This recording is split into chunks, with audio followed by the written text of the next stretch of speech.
Assalamualaikum warahmatullahi wabarakatuh. Selamat datang ke channel saya, Alias Sagili. Pada hari ini, saya akan berkongsi satu video yang bertajuk British di Tanah Melayu sebelum Perang Dunia Kedua. Sebelum itu, jangan lupa subscribe channel saya dan like video saya. Kronologi kedatangan British. Pada tahun 1786, Perancis Light berjaya menduduki Pulau Pinang setelah membuat petitu helah terhadap Sultan Kedah iaitu Sultan Abdullah.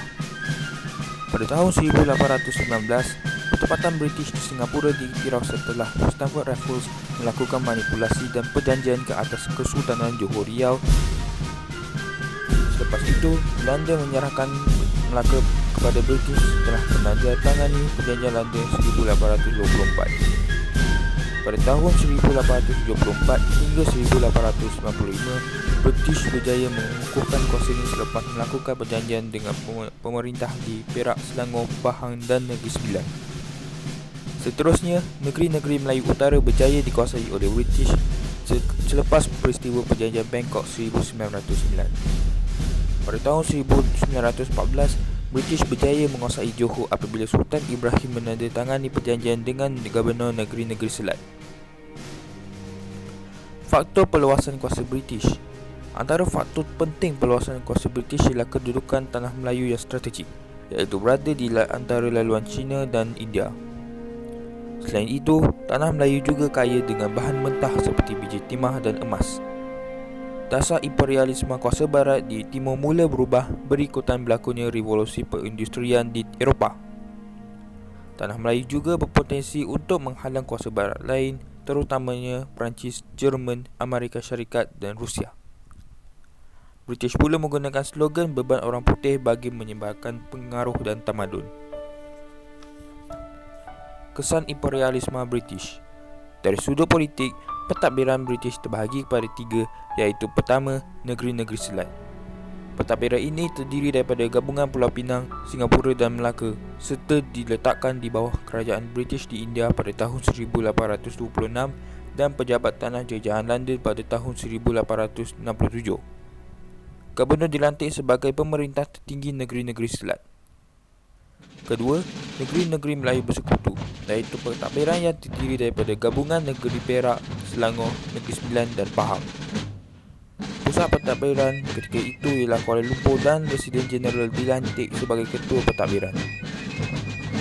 Oleh kerana Residen mengambil alih pentadbiran pembesar, Sultan dikehendaki menerima segala nasihat Residen dalam semua perkara kecuali hal agama Islam dan agama Melayu dan adat Melayu.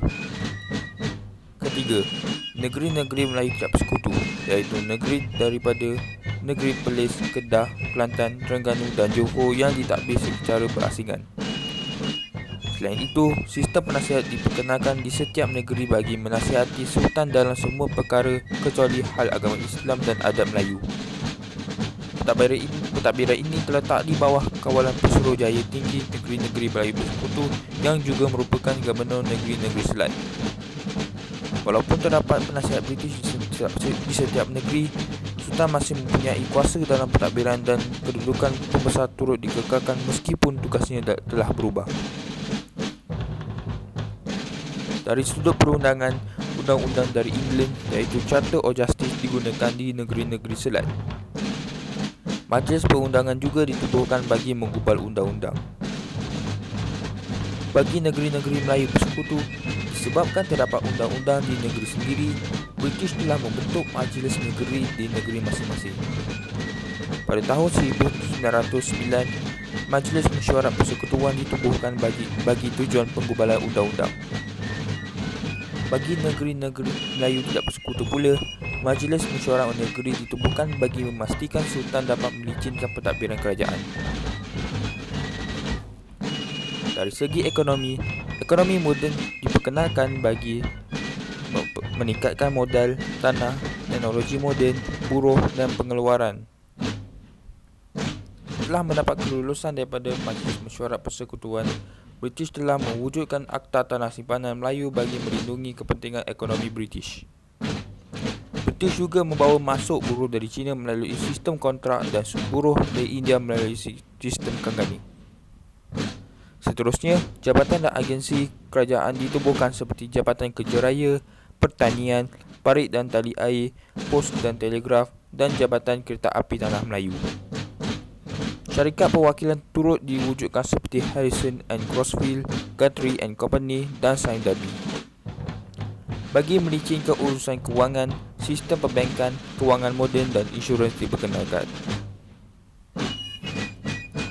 Dari segi sosial, British telah membina sistem pengangkutan seperti landasan kereta api, jalan raya, lapangan terbang dan pelabuhan. British juga memajukan sistem komunikasi seperti telegraf, telefon dan pos. Apabila ekonomi semakin meningkat, bandar baru mula muncul seperti Kuala Lumpur, Taiping, Ipoh dan Seremban. Akibat dasar pecah perintah oleh British, masyarakat berbilang kaum terbentuk, iaitu orang Melayu menetap di kampung, orang Cina menetap di bandar dan orang India menetap di estet. Samping itu, perkhidmatan kesihatan dan penjara turut disediakan. Akhir sekali, dari aspek pendidikan, British telah mewujudkan sistem pendidikan sekular, iaitu pendidikan yang berkaitan dengan ilmu keduniaan. Oleh itu, sekolah vernacular telah ditubuhkan mengikut kaum. Sebagai contoh, sekolah Melayu, sekolah Cina, sekolah Tamil dan sekolah Inggeris. Institusi pendidikan juga ditubuhkan seperti Universiti Malaya, Kolej Melayu Kuala Kangsar dan Maktab Perguruan Sultan Idris. Itu sahaja daripada saya. Sekiranya terdapat cadangan dan pendapat lain, boleh tulis komen di bawah. Jika anda berminat dengan video saya, silalah like dan subscribe channel saya. Sekian, terima kasih dan Assalamualaikum warahmatullahi wabarakatuh.